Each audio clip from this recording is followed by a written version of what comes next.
We simply cannot allow people to pour into the United States undetected, undocumented, unchecked. And complete the dang fence. This bill that we will sign today is not a revolutionary bill.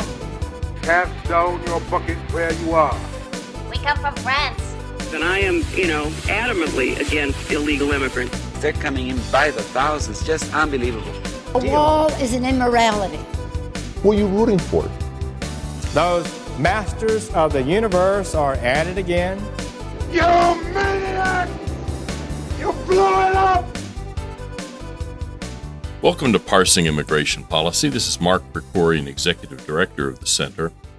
And we have today a live report from the border, although it's actually on the Mexican side of the border. Todd Bensman, our National Security Fellow, who frequently goes down to the border, is, while we're recording this, he is in Juarez. We're talking to him from Juarez, Mexico, which is opposite El Paso on the Mexican side. By the time you listen to this, he'll have already returned, but he's in Juarez now. And there's a lot going on there. As you may remember, that there was that sort of mini riot where dozens of illegal immigrants assaulted Texas National Guard troops and pushed their way past them to get to the Border Patrol, knowing that under Joe Biden, the Border Patrol is their ticket into the United States rather than the opposite, which is what it's supposed to be for. And Todd's observed a lot of interesting stuff down there, and I thought it would be worth talking to him directly. So, Todd, thanks for coming on the show. Hopefully you're keeping safe down in Juarez. And what are you seeing down there? Well, right now, the state of Texas, across from the east side of Juarez, is in the midst of what can only be described as a fencing boom. They are building just unbelievable infrastructure for miles and miles of concertina wire. We've all seen that. I just was quite taken aback by the extent of it here. And I think it really kind of got underway in earnest when the bonsai charges began, with migrants on this side kind of bunching up and then, charging Texas troops and, getting through to the green uniform guys behind them so they could be processed in. Meaning the Border Patrol. The Border Patrol, right? Yep. The immigrants over here just know them as the green uniformed federales. Interesting. Kind of the green angels, I guess, that let them in, versus the tan uniformed Texans that endeavor to keep them trapped down in the river channel. Mm-hmm. So this infrastructure, we've seen this, in lots of other places in Texas, but it was not as built up as it is in other places here. So that's one thing. And the Texans are taking new tactics to keep them trapped down in that river basin, the river channel, which is that there have been a number of other charges that have happened here in recent days. You mean migrants charging the Texas law enforcement? Yes, there have been a few more of those. And now Texas apparently is firing pepper balls at them, which are these kind of toxic, kind of like tear gas. When they hit around the ground, they kind of puff up and create a cloud of toxic gas. And so they've dispersed the groups that way. Much more aggressive. Those guys have gotten no publicity at all. There was nobody here anymore to capture those scenes. Mm-hmm. And so you have a standoff with lots of Venezuelans and Colombians, Hondurans, Central Americans, Ecuadorians that are just kind of trying to gather into the river channel. And they'll camp there all night, and they just are traversing constantly back and forth and all along this fence line that goes for miles. So sometimes if they're camping overnight, they're on the U.S. side of the border already. They're just on the Mexican side of the fence, basically. Technically, they are on the U.S. side. Right. But there are very few Border Patrol getting in the mix of Texans. They seem to be staying further back, maybe behind the Trump wall that is here. Interesting. But they are cutting the wire they are finding ways over it. And so every once in a while you can find pretty decent sized groups that are lined up at the big wall gates that are being processed in like always. Right. My translator that I'm with down here got a video of a group of them using wire clippers at 2 a.m., just clipping and steadily cutting right through because they know all they have to do is just cut through this wire and make it to that wall, and the Texans can't do anything about it. In other words, the Border Patrol is a magnet for this illegal immigration. A powerful one. That's why they keep coming. Right. And you ask them, why are you willing to just camp out down here and walk around and these Texans won't let you through? Because they say that, usually they'll invoke God, that, at some point God is going to let us in. And they're usually right. God lets them in at some point in this process. But then there's this new wrinkle that kind of showed up while I was here, which is that suddenly the Mexicans in this sector launched a massive operation to round them up off of this river channel and to start deporting them down 1,500 miles down to Tapachula. This is the Immigration and Naturalization Service for Mexico, basically, the INM. Right. They have turned out in force throughout Chihuahua State, actually. And it's having a very impactful, visible sort of result, which is to force many of these immigrants that were camping in there in the first few days that I was here to sort of hide and run and be constantly on alert and maybe not even to come until really, really late at night when it seems like the Mexican immigration goes home. Interesting. For the night. So there is some sort of an operation that I think is helping the Texans keep more of them out because there are a few of them gathering right now as of this point. Now, this Mexican effort, can you get any sense of whether that was basically in response to the political problems created by that riot at the border that was captured by Jenny Terre, the New York Post, on video? Well, I'm getting different information from different people. I did drive to a number of villages south of Juarez, saw these operations at roadblocks and in small towns, just hundreds of immigration officers. Clearly, they're coming from all over Mexico because when you see them, they're in huge buses. Interesting. And they're being trucked out to all over Chihuahua State, to roadblocks, to towns, and then they're just fanning out in these minibuses. Some of them say that this really just started 3 days ago, which would be 3 or 4 days ago, which would be, very shortly after the bonsai charges. Right. Interesting. And others said that it's been going on for about 1 month.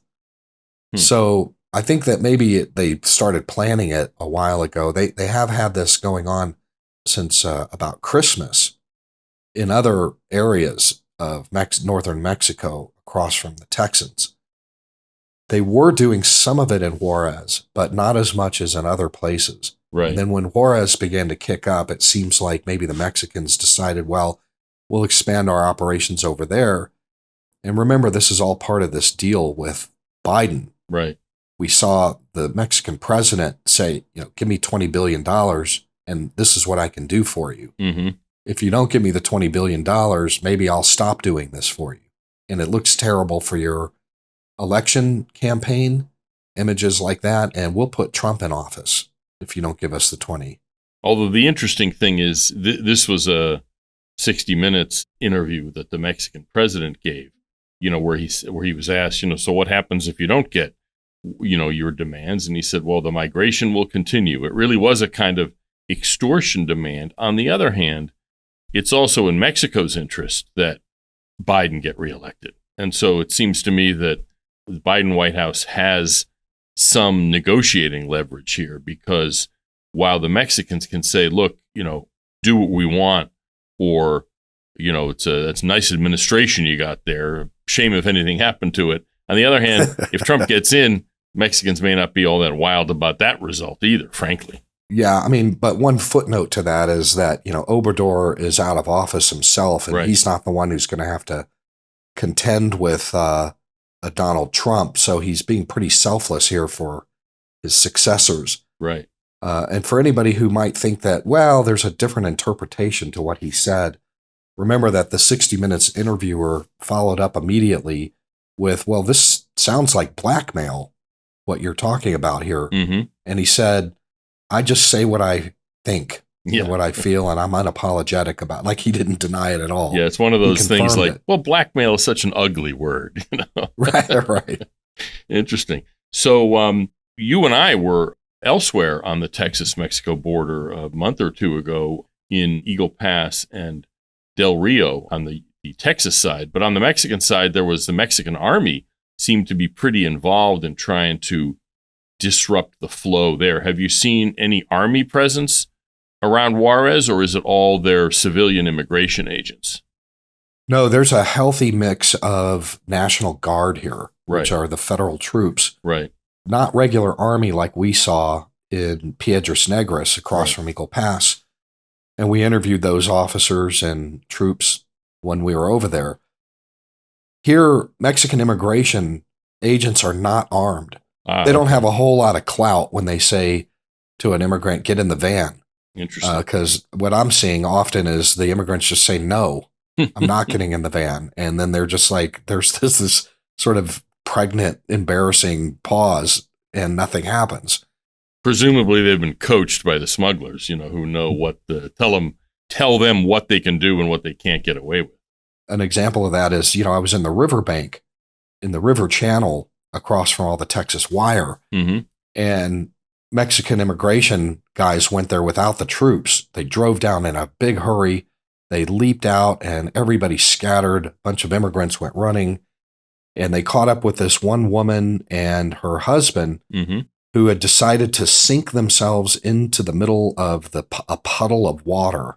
Okay. That was kind of the river. And they just said, you can't get me. I am on American soil. And the immigration officers just surrounded them and said, come out. We're taking you back to Tapachula. Right. And they just refused to leave. We're on American soil, which I think was kind of true. Anyway, the immigration officers eventually just all got back in the van and drove away and left him there. Interesting. You said you had a kind of scary interaction with some cartel folks who thought that you were a smuggler who hadn't paid them. What happened there? Right. That incident is going to be recounted in the Daily Mail dispatch that should go out today. It'll be out for a week by the time our listeners hear this. And we'll have a link in the show notes to that. Right. And that's because there's something very different happening on the west side of Juarez, which is across from New Mexico. And remember, New Mexico's got a Democrat governor who keeps her state police well away from the border and not participating in any way. Right. Like with border security, they like this mass migration through their territory. So over there, you've grown a really substantial smuggling operation for immigrants that probably have criminal records and don't want to turn themselves in to Border Patrol. They want to run. It's going to be high octane criminality in this pool. Right. And over there, you've got an old wall. It's kind of the old mesh. It's like maybe 17 feet high, built, I think, around the Bush administration, W. Right. Maybe even H. I'm not even sure how far back this wall goes, but it's easy to cut big squares out of. Right. And then pass your guys through. That whole area is controlled by the Linea Cartel. They charge, I'm told, somewhere in the neighborhood of $4,000 or $5,000 a head to get through over there. So just to be clear, the cartel doesn't do the smuggling. They sort of collect a toll, basically, from the people who are smuggling the illegals. No, they actually do the smuggling. Oh, really? Okay. They'll arrange for them to pass through, and then on the New Mexican side, the state of Mexico, they then will have their people pick up the immigrants and drive them into El Paso. Interesting. To safe houses, and there's this huge operation. Hundreds of a night are going through this, right over this wall and through this wall to get to the roads. And that is very, very lucrative for the cartels, for the cartel La Linea, which controls this area. And it's also an interesting place to go see it. You can actually see this if you're willing to go over there, which of course I was. But on one of my drive-bys on the wall, which goes right next to the highway there, stretch of highway for several miles. This is the highway on the Mexican side, right? Yes, on the Mexican side, it's 175 is the name of that highway. And you can see it on a map. It's just right next to the fence, to the border. And there we spied 5 immigrants about to climb a handmade ladder that said they'd somehow gotten up on the wall. And that we just pulled up right next to them, and they all hit the dirt initially, and they were going to abandon it. They didn't know who we were. And we just said, we're, periodistas, journalists. So they're like, oh, well, in that case. And they started climbing. Right. And 2 of them got over, and we're videoing this thing, my translator and I, when all of a sudden 2 gunmen appear out of nowhere. I mean, they were in the desert behind us, beyond the road, and they just showed up and said, listen, these guys didn't pay, and you have no right to bring them here. You're going to have to pay us. And of course we're like, yeah, we didn't bring them here. They're not ours. Right. We're just periodistas. Right. And one of them had a pistol in his waistband, a silver pistol. Right. The other one was probably armed as well, but, it wasn't brandished. And they said, you stop filming, don't film anything about what's going to happen next. And the last 2 guys were kind of already sort of up there, pretty high up the wall. And we said, yeah, don't worry about it. We won't film anything. And we just, got in the car and just sped off and got away. Right. And that was sort of one of those, kind of incidents that you always try to avoid. For sure. When you're out there. We didn't want to see what was happening. But the point is that, those guys probably got away and didn't pay, but that there are these halcones, which are, in Spanish, in English, is falcons. Right. That we only noticed because of that, where they have lookouts spaced every few hundred yards along the entire length of that wall. Mm-hmm. One of whom we saw had binoculars, and they're just standing out there watching their territory and making sure that everybody pays and that the ones who paid actually got over. They do not have vehicles. They're in the middle of nowhere. They've clearly dropped off out there for their shifts. And then also along that wall at a different time, I found an American contractor welding one of the holes shut. Right. And I was able to get right over to the welder, and I spooked him a little bit. I kind of came up on him suddenly, and he's in an area that would put anybody's kind of nerves on edge. Sure. But after he calmed down, he interviewed with me. I'm like, what are you doing here? And he said, well, there's 2 crews, and we put in a 8-hour shift a day all along this stretch, welding these holes shut. And I said, well, how many do you do? And he goes, we do 10 to 12 holes every day. Wow. Along an 8 or 9 mile stretch. And I said, well, wouldn't you kind of work yourself out of a job after a while? And he just laughed and he says, no, because every morning when we show back up, all 12 holes are reopened. Oh, geez. And so it's this hamster wheel. It says we never run out of work. We're constantly patching holes, and they're constantly cutting them. He says, I'll be patching a hole here, and just a quarter mile down, they'll be cutting a new one. And then we'll go over there and patch that one, and then they'll be cutting more all along while we're working during the shift. And that really tells me a lot about what's going on here, that it's just this nonstop, that the money that's being made in runners is so lucrative that both sides are doing what they can to defeat each other to get these runners through. And on the other side, you have the New Mexicans. Pretty much it's wide open. We saw these guys climbing the ladder. As soon as they hit the ground, they just ran off into the desert. And there was no border patrol. Nobody's over there. There's no state troopers over there.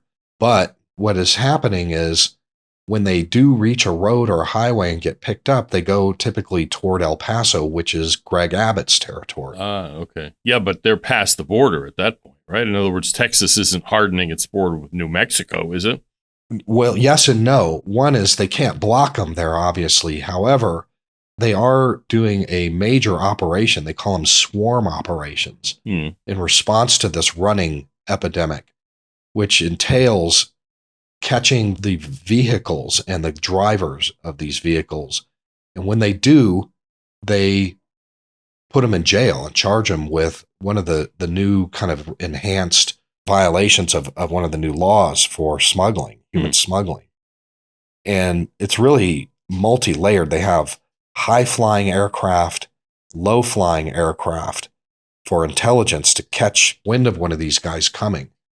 And then as soon as they do, they've got plainclothes officers in plain vehicles and troopers, and then they'll just absolutely swarm that vehicle. They'll put 5 in front, 5 in back, 3 or 4 on either side, and they can't go anywhere. And then they've got stash house search operations going on all over El Paso for this running, and it's a major operation. They call it swarm operations. So a lot going on over here, as you can see. Interesting. So just one question. Why aren't the people like the give-ups, the ones who are just looking to go to the Border Patrol, why wouldn't they be crossing in New Mexico? Is it that there just isn't that much Border Patrol, or is it basically free if they cross in El Paso if they can somehow manage to get across? That's a good question. The reason is because it's free on the east side and it's expensive on the west side. You have to go through the cartels on the west side. Right. Cartels are not interested in these give-ups. On the other side, they're really not involved over there at all. I'm not 100% sure why that is, but they're not. Huh. So it's the people who are paying the smugglers right at the border, the ones you talked about, the cartel people, those are the ones who don't want to get caught. So we're talking about people who have maybe been deported before, have some kind of criminal conviction, and who knows what else, frankly. Right, because, even this administration would deport these people if they caught them. Maybe. Hardened, maybe. Yeah. Hardened criminals and people with, pedophiles and all sorts of violent crimes in their backgrounds and drug traffickers and that sort of thing. So they have to pay to get through. Whereas most of the rest of them are probably just families. I mean, I see a lot of families and children over on the other side. Interesting. Well, we're going to let you go. You are, like I said, you're in Juarez, which is kind of a hairy place to be, quite honestly.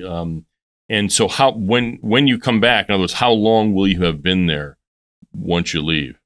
Yeah, just about 5 days. Okay, that's interesting. Good. So, and we'll be publishing some stuff, I'm assuming. You mentioned there's a Daily Mail piece, but we'll also be posting something, and anything that's published by the time we post this podcast will have links in the show notes for them.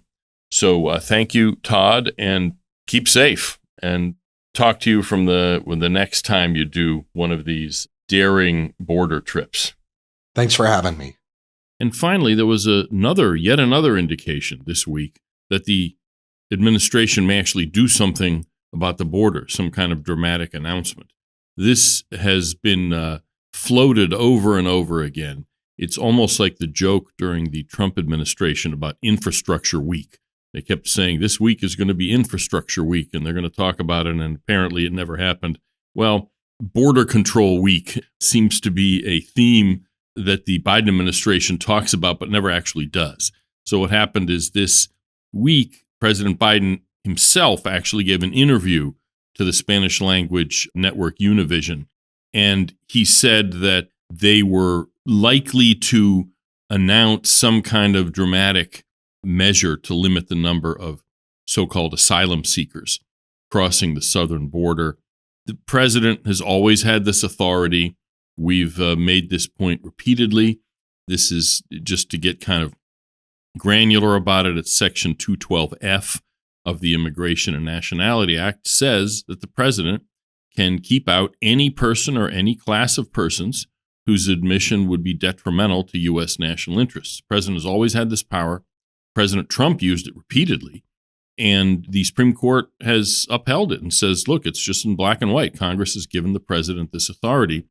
The very fact that it's taken more than 3 years for this administration to use or even consider using this authority is a real indictment of its priorities, because obviously the concern on the part of the White House is not that millions, literally millions of illegal immigrants have come into the United States on the president's watch, an unprecedented flow. They've actually taken into custody and then let go into the United States something like 3.5 million illegal immigrants, on top of all the people who, the gotaways and the people who got across without being detected at all. And only now, when immigration is in polls coming to be the top issue for voters, and that it's the issue where the president is most underwater, as it were. In other words, approve and disapprove ratio is the worst on immigration, worse than inflation or jobs or any other kind of issue. Only now are they even considering doing something. They haven't acted yet. Maybe by the time you hear this, they will have announced something, though Axios, which is one of these DC-based news outlets, say that they've heard that it's likely to be by the end of April, assuming anything happens at all. But the fact that we're even talking about this now, more than 3 years into the most disastrous border situation the United States and probably any nation in history has ever faced, is appalling. And it's exclusively because of the political harm that the president is suffering. He's behind Donald Trump, whose marquee issue is immigration, not just in national polls, although it's, it changes, but in almost every swing state where the election will be decided. And the administration had obvious opportunities to do this even this year. Earlier this year, the president visited the border. Finally, they didn't want to do it, but they did it to sort of show that he was on top of the issue. There was no announcement of significant changes. And then shortly after that, there was the State of the Union address. Again, every camera in the country is trained on him. He had an opportunity to make a dramatic announcement about changing direction. Nothing. It was just the usual, it's all the Republicans' fault. And it really does, the very fact that they're talking about this does put the lie to their own contention that there's nothing they could do without Congress passing the laughable Lankford bill, which actually would have codified, fixed into law, the illegal practices that this administration is pursuing at the border. So I'll believe it when I see it. And if they do, in fact, crack down, obviously that's better than what they're doing now. But it is a true indictment of this administration's priorities that only 3+ years after taking office and creating this disaster are they even talking about doing anything about it. So we'll see what happens. We'll keep you up to date, obviously, if there is any significant announcement and if that announcement has any substance and has any effect. In the meantime, this is Mark Krikorian from CIS signing off for Parsing Immigration Policy. If you have any comments or complaints or suggestions for future shows, just email us at center@cis.org. And at any time, obviously, feel free to visit our website, cis.org.